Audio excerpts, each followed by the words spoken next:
I wish to discuss Citadel's dire situation and its urgent need for loans totaling billions of dollars in this video. I also want to discuss the impending commencement of Phase 2 of the Silver Squeeze. Let's begin with the article titled, "The Investigation Citadel Doesn't Want Published." It begins by reminding us that Citadel borrowed $1 billion in January 2025, a little more than a year ago, with the intention of paying its owners, shareholders, and investors.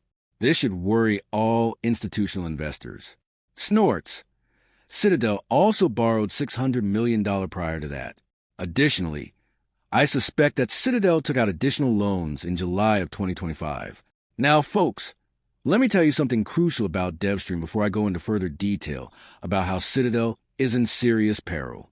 Today's video is sponsored by DevStream, which trades on the NASDAQ under the ticker DVS. You should definitely keep an eye out for a quick one tomorrow, because DevStream is the only pure-play carbon credits company that is listed on a major U.S. exchange. A three-company merger agreement between DevStream, XCF Global, and Southern Energy Renewables was recently finalized. The new corporation would consolidate several aspects of the clean energy industry under one roof. Snorts.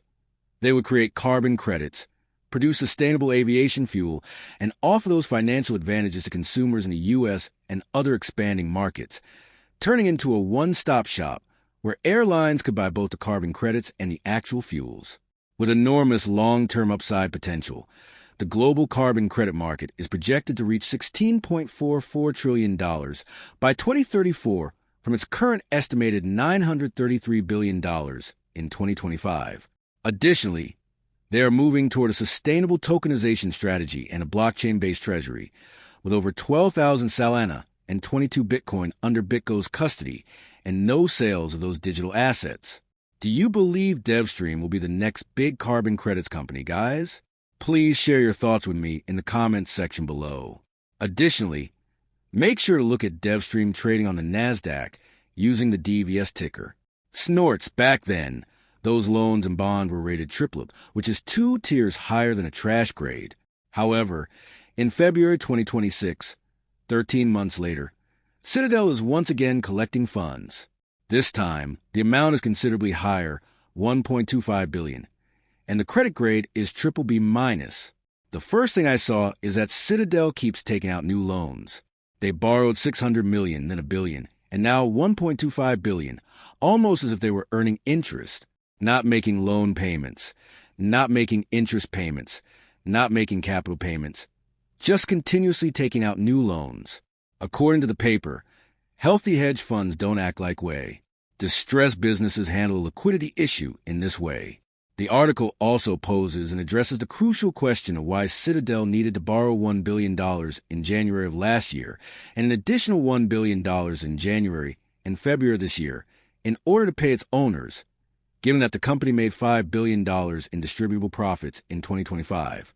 The reason is that the $5 billion in profits isn't in cash. It was paper gains from illiquid positions that could not be liquidated or made profitable without shifting markets or turning the gain into a loss. Snorts. They are unable to realize that large paper profit from their short position.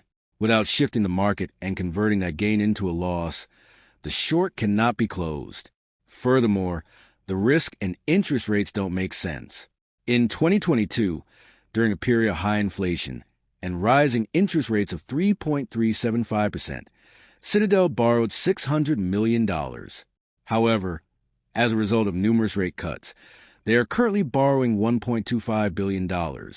However, their interest rate has not decreased. Their interest rate has nearly increased to 5.75%, despite several rate reductions over the past few years. Citadel is refinancing at a 71% higher interest rate. Additionally, they are refinancing at a worse credit rating, BBB negative. Additionally, Citadel has stated that they will not be borrowing the funds. Since Citadel CEO Ken Griffin has stated that there are currently very few and far between investment prospects, they are not borrowing billions of dollars for them. This implies that Citadel is paying a hefty premium to obtain funds that it is unable to produce on its own. Interestingly, none of the other top hedge funds, including Bridgewater Associates, Millennium Management, Elliott Management, Renaissance Technologies, Two Sigma Securities, and others, ever issue triple negative public bonds or any kind of public bonds. They use their operating historical gains to give money to owners and investors. They pay out directly to their investors from operating cash flow and uphold private credit facilities. In order to reimburse their owners, stockholders, and investors, they do not offer garbage bonds to random investors. This article is much more than that. I obviously don't want to read the entire thing word for word. As usual, I'll leave this article in the description below so you can read the entire thing for yourself.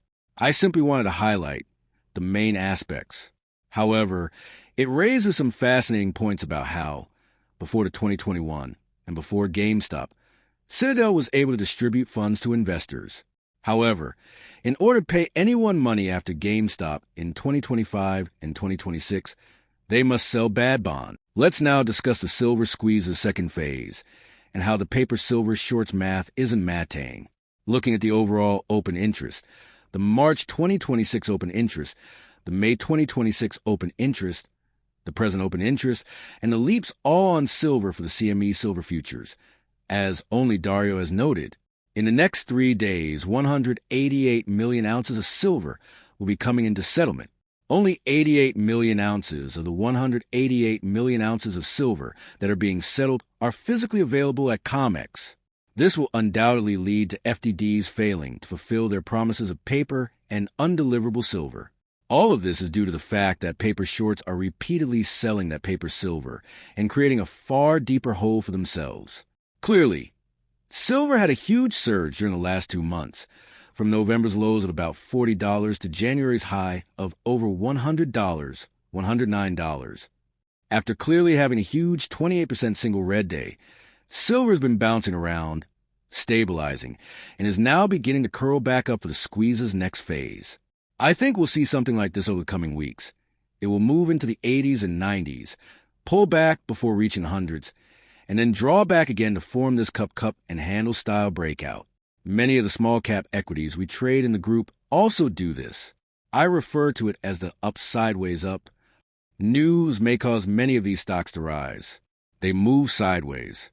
They unite before making a breakthrough and reaching new all-time highs. They retreat and establish a base. Silver appears to be doing the same thing as well.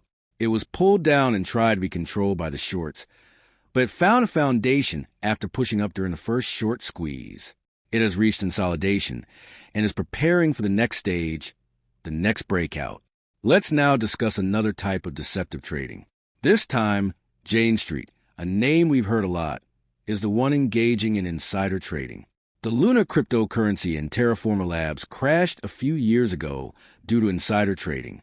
The administrator overseeing Doan's Terraform Labs has filed a lawsuit against Jane Street, claiming that the high-speed trading behemoth used insider trading to benefit illegally and eventually accelerate the demise of the cryptocurrency enterprise. It claims that when its Fear USD cryptocurrency, a so-called algorithmic stable coin, lost its dollar peg, Terraform collapsed in May 2022. Within days following the DPG, the sister token Luna, too fell to almost nothing.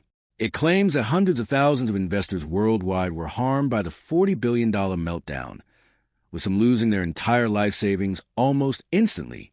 Bryce Pratt, a former Terraform intern who currently works at Jane Street, is accused of insider trading. Here, it is stated that he is charged with using a covert chat to feed the Jane Street terrorist playbook. It's stated that although Jane Street had agreed to trade directly with Terraform by 2018, trading in Terraform's tokens didn't really take off until February 2022, when Jane